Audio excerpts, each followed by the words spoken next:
Ribosomes. The definition of ribosomes is a cell organelle floating freely in the cytoplasm or attached with endoplasmic reticulum and help in protein synthesis. So a cell organelle which is floats freely in the cytoplasm or attached with the endoplasmic reticulum and other organelle on which the ribosomes are attached. So the ribosomes are in two forms, one in free forms which floats in the cytoplasm and other attached with the endoplasmic reticulum. And the function of ribosome is protein synthesis. So a cell organelle floating freely in the cytoplasm or attached with endoplasmic reticulum and help in the protein synthesis. So the structure of ribosome, it is usually tiny, granular and contain two subunits. Means that the structure of ribosome is teeny, means the ribosomes are teeny in structure, and granular. What is granular? That it consists of small granules like structures, means that it is consist of grains. So the ribosomes are in the form of grains. So the teeny and granular structures which we see in the cytoplasm are the ribosomes. And these ribosomes can also attach to the endoplasmic reticulum. So the ribosomes have two structures, means that the ribosomes has two subunits which make its structure, and we call this structure a subunit. So the two subunit makes ribosomes. Now the larger and smaller subunit. So the ribosome is consist of two units, one smaller and one larger. Larger subunit is upon the smaller subunit. So a cell organelle floating freely in the cytoplasm or attached with the endoplasmic reticulum and help in the protein synthesis. The cell organelle which can float freely in the cytoplasm or attach itself with endoplasmic reticulum. So these structures are known as ribosomes. The ribosomes are teeny in structure and in the form of grains and consist of two subunits which is larger and smaller. The larger subunit is upon the smaller subunit.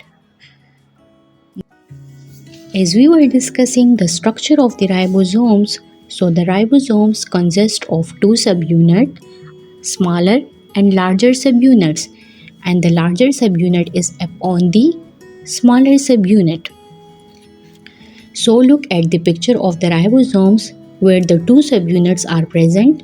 One is larger and one is smaller subunit. The larger subunit is in dark purple color while the smaller subunit is in light purple color. So here the larger subunit is upon the smaller subunit.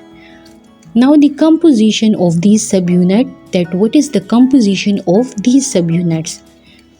So as we know that the larger subunit is upon the smaller subunit, but these subunits are binds together through RNA, means the ribonucleic acid.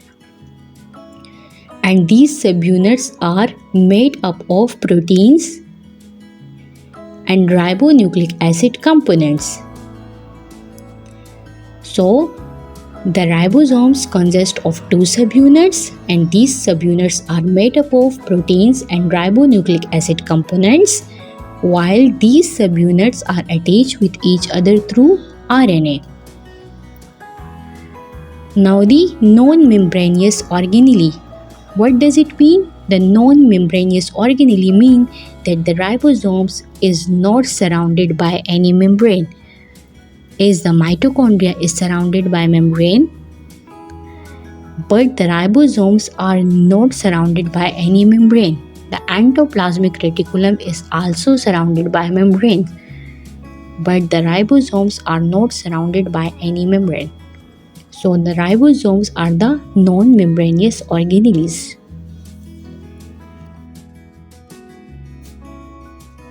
prokaryotes and eukaryotic ribosomes. Now there is also a major difference in the prokaryotic and eukaryotic ribosomes. What are the prokaryotes and eukaryotes? A major difference is the absence of nucleus. As the eukaryotes contain nucleus in its cytoplasm, while the prokaryotes have not nucleus and just a nuclei is present in the cytoplasm. Now what are the difference in the ribosomes? The prokaryotes also contain ribosomes, but it is smaller than the eukaryotic ribosomes. As the eukaryotic ribosomes are 80S while the prokaryotic ribosomes are 70S. So the prokaryotic ribosomes are 70S, which are smaller than the eukaryotic ribosomes, which is 80S.